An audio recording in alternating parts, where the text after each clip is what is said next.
दुकान या रोड कोई मायने नहीं रखता है।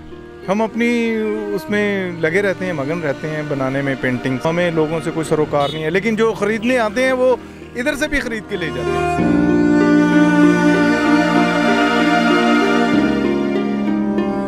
कदर नहीं है इसलिए मैं रोड पे हूँ। अगर कदर होती तो मैं उधर ही होता, आर्ट एंड क्राफ्ट विलेज में बैठा होता।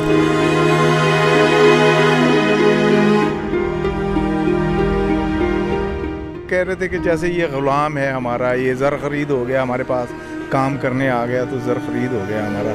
तो इस तरह की वो बिहेव करते हैं, तो उनसे मैंने फिर जान ही छुड़ाई।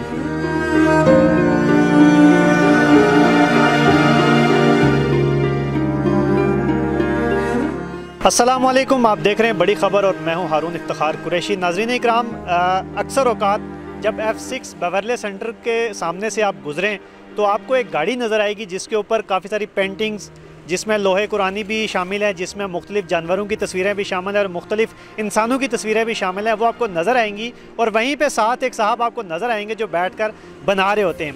GR शाहिद इनका नाम है और एक अरसे से ये यहाँ पर मौजूद हैं। यहाँ पर गाड़ी पे रख कर ये पेंटिंग सेल करते हैं और यहाँ पर ये बाहर ही बैठकर एक घर के सामने बनाते हैं। हमेशा की तरह हम ये बात करते हैं कि पाकिस्तान के अंदर, हमारे मुल्क के अंदर टैलेंट की किस कदर नाकदरी की जाती है।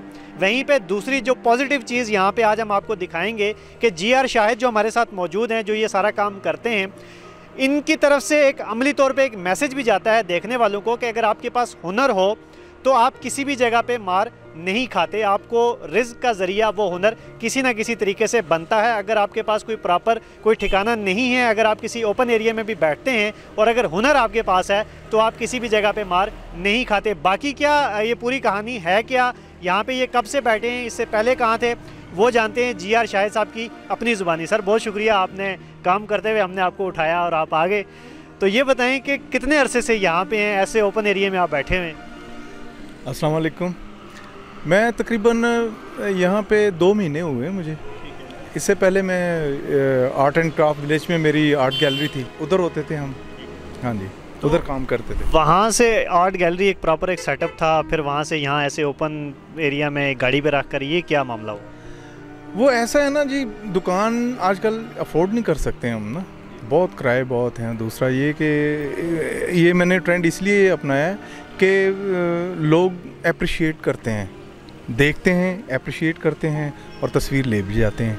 अच्छा, अप्रिसिएशन की आपने बात की तो मेरा ये ख्याल है कि एक फ़नकार के लिए कोई उसकी जो अप्रिशिएट होता है वो बहुत बड़ी चीज़ होती है। बहुत बड़ी चीज़ होती है। अप्रिसिएशन जो होती है ना, वो फ़नकार के लिए बहुत बड़ी चीज़ होती है।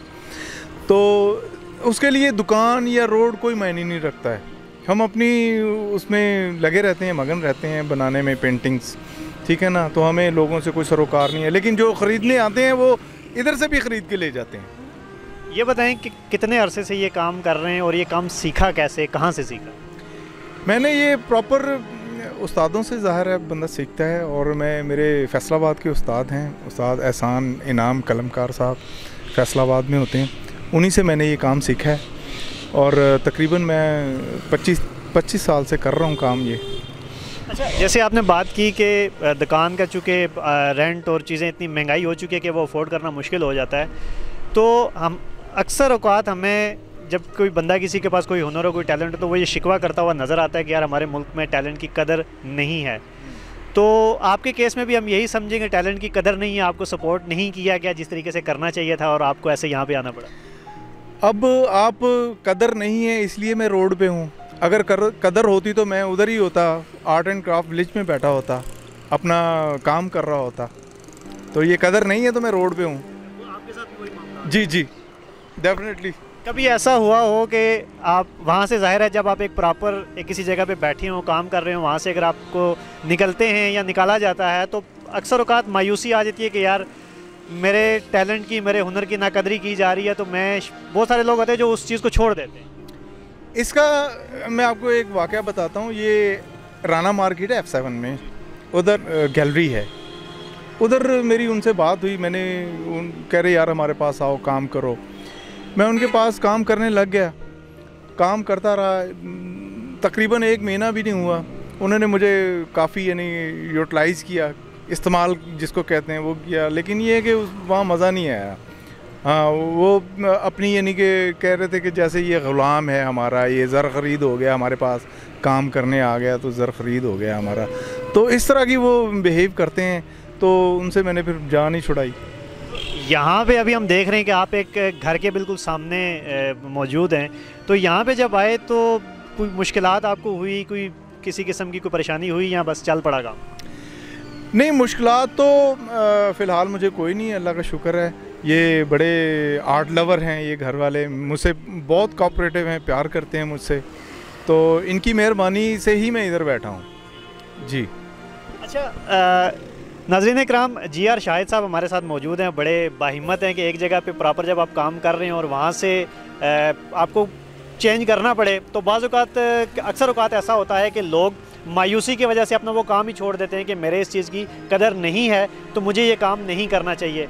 अच्छा सर, आपने तस्वीरें बनाई हैं, जब भी कोई बंदा कोई पेंटिंग कोई तस्वीर बनाता है तो उसका कुछ ना कुछ मतलब होता है। तो हमने देखा कि आपकी बैक साइड पे कुछ तस्वीरें हैं, उनका मतलब भी हम आपसे जानेंगे। तो आए ज़रा फिर यहाँ से शुरू करते हैं कि सब पहले आपने ये काफ़ी हम देख रहे हैं कि घोड़ों की तस्वीरें भी आपके पास लगी हुई हैं। तो ये ज़रा इसके बारे में भी थोड़ा सा बताइए। ये हॉर्स है, एक तो अभी आपके सामने सेल हो गया जी, और ये हॉर्स हैं, मतलब डिफरेंट कलर्स में जी डिफरेंट कलर्स में है। ये सीगल है और ये रेनी डे है, ये वाला ये रेनी डे का है, इंजॉय कर रहे हैं। और ये मॉडल्स हैं और ये भी रेनी डे में इंजॉय कर रहे हैं। ये बारासिंगा है और ये सीगल है, ये भी इंजॉय कर रहा है। और ये आपने देखा होगा ये वाली पेंटिंग, ये बचपन का मैंने बनाया है ये सीन ना, ये नाइफ वर्क है, बचपन का मैंने ये किया है इसको, बचपन की याद जी बचपन की याद ताज़ा की है मैंने। और ये जो है डांसिंग गर्ल है, ऐसे यानी कि मॉडल टाइप ना, ये नाइफ वर्क है ये भी। अच्छा, इस सब में ये जो पीछे हमें नज़र आई है कि एक बच्चे ने हाथ किया है ब्रेड की तरफ और ऊपर से एक हाथ है, ये बड़ी अट्रैक्टिव चीज़ है। ये जो मेरी हार्ट टचिंग पेंटिंग्स हैं ये पॉवर्टी पे है, गुर्बत पे, और मैंने ये गुर्बत पे बनाई हैं पेंटिंग्स। इसका मैंने एक टॉपिक रखा था, उसके लिए मैंने ये इकट्ठा किया हुआ है। ये नॉट फॉर सेल हैं, ये मेरा दिल भी नहीं करता इनको मैं बेचूं, मैं और बनाना चाहता हूँ इस पे ना। अब जैसे ये अमीर लोग जो होते हैं अपना सैंडविच अपने बेटे का बनाया, अच्छे वाला पीस निकाल के, तो बाकी जो है वो गरीब गुरबों को, हाँ जी, गुरबा को दे देते। ये जो सुराख है, सुराख का मतलब ये है कि इसमें से जो अच्छी चीज़ है वो खिला के जो बाकी बच गया वो दे अपने बच्चों के लिए निकाल के, बाकी जो है वो ऐसे फेंकने से बेहतर है वो कह रहे हैं किसी को दे दें, गरीब आदमी को। एक ये साथ भी हम देख रहे हैं कि एक खातून की तस्वीर है और गोद में एक बच्चा और दो। ये बहुत इसमें दर्दनाक कहानी है इसके अंदर ना। जब बच्चे मांग के थक जाते हैं ना, अपनी माँ से कोई रिक्वायरमेंट करते हैं, जब माँ के पास कोई चीज़ नहीं होती देने के लिए, थक हार के फिर ये सीन, ये पोजीशन बच्चों की हो जाती है, वो ये बड़ा दर्दनाक सीन है जी। ये मायूसी की वजह से इस तरह हो जाते हैं जी। और बिल्कुल आखिरी जो हमें नज़र आई थी कि दो बच्चे हैं, एक ने दूसरे को उठाया हुआ है, छोटे को, ये गालिबन दो भाइयों का या उस तरह आपने कोई थीम दिया है इसका? जी, ये भी यही पुरसाने हाल बेचारे बैठे हुए हैं, फीडर में पानी है दूध की बजाय, तो इनके पास भी ये कुछ भी नहीं है खाने पीने के लिए, ये बैठे हैं लाचारी की हालत में।